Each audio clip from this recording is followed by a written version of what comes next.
Hey guys, it's Hink here. So today's video is going to be all about how to pump for maximum erection quality. You guys know by now I have an entire pumping playlist on how to pump for enlargement, but I think even more than the size of your D is making sure that you have the best erection quality possible. The good news for us is that there's actually quite a bit of published data actually demonstrating that pumping is extremely effective for erection quality.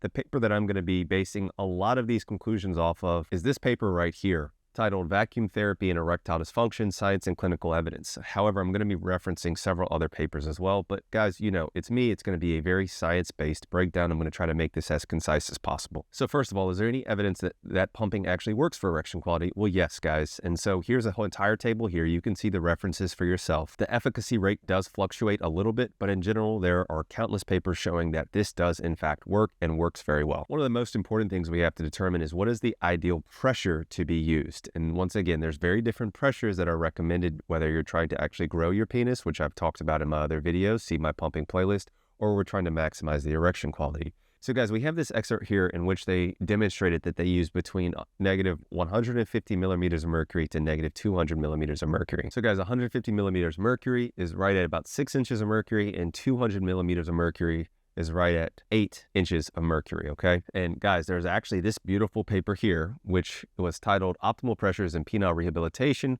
with a Vacuum Erection Device, Evidence Based on a Rat Model. And guys, they also concluded that 200 millimeters of mercury, once again, right at about 7.98 inches of mercury, is the ideal pressure that is going to actually allow for the maximum benefits with the least amount of harm. And I know what some of you guys are thinking, oh, but Hink, it's rat data, Guys, like here we have actually human data showing the same range that they actually used in this rat model, and that there's a direct correlate, okay? So yes, it is in fact rat data showing that this pressure is what maximizes effects while limiting negative side effects. And so that also correlates with what they're publishing in this systematic review article. So guys, once again, I'm just a guy. Do what you feel is best, okay? But to me, that's a good indicator of an ideal pressure to use. And so we also have to discuss what's the ideal set and time. Now, guys, I talk about this for enlargement as well, but here we're talking about specifically for erection quality. We have this paper here, which demonstrated multiple different pumping set time and variations to try to determine what is the ideal set time. And guys, what they found was that when you have a 5-minute set, a 2-minute break, and then another 5-minute set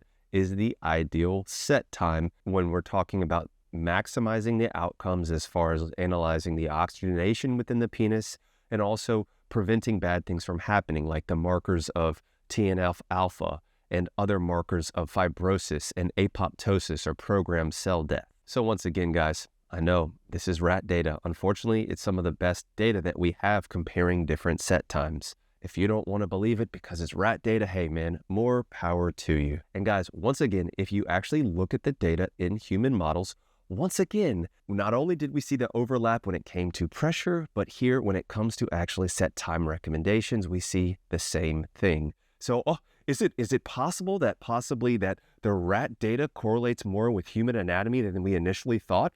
I don't know, but let's check it out. So here's a beautiful review article by the British Society for Sexual Medicine. And here, when it comes to actual erectile function, they recommend basically getting a total of 20 engorgements, meaning you put the pump on, you let the negative pressure actually engorge the penis, let it sit there for a little bit, and then deflate and repeat that process. It's kind of like interval pumping is what they recommend. But guys, if you look, here's an excerpt here. They actually talk about how you want to get 20 engorgements, which can be done in one 10-minute session or 2 5-minute sessions, or with multiple sessions throughout the day. Okay, so it's pretty generic. As long as you get your 20 in, it doesn't really matter. Here's another paper here. Now, this has a more structured routine in which they suggest 5 to 10 cycles per day, each held for about 1 to 2 minutes. Now, guys, here's a actually pretty cool PDF that I found from a cancer society that actually is how to pump when it comes to after a prostatectomy or after prostate surgery. And it's actually a pretty comprehensive guide on pumping because it even talks about things like shaving your pubic hair,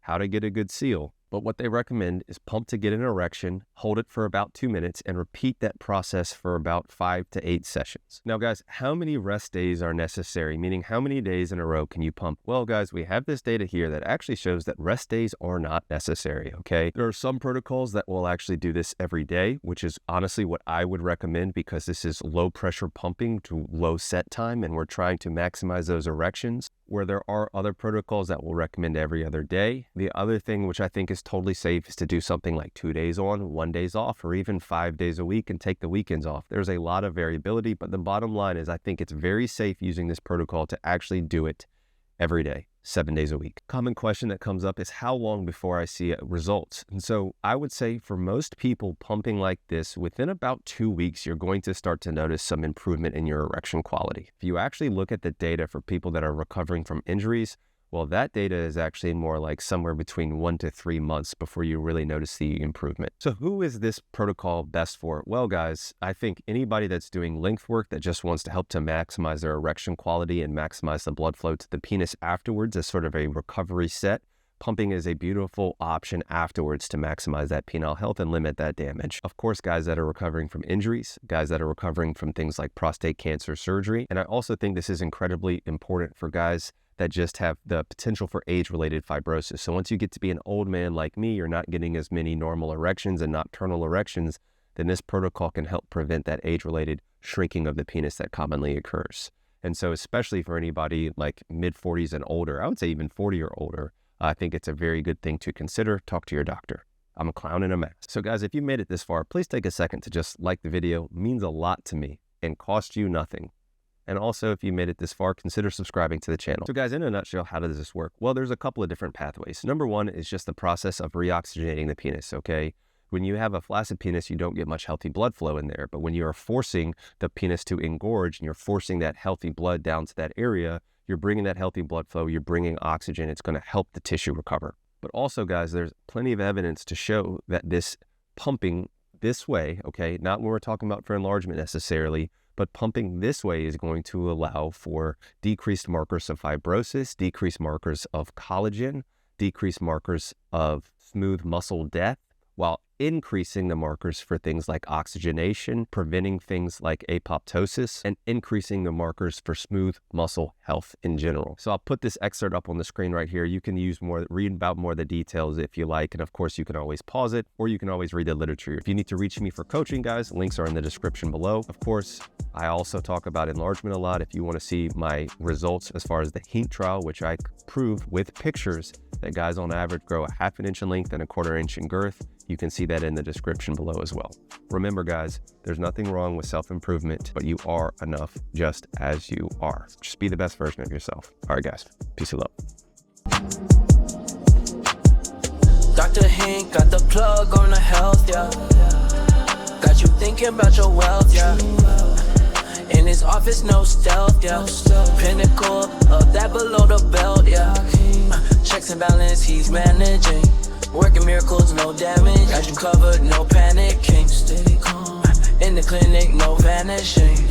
Yeah, with Doc Hink, it's the way back.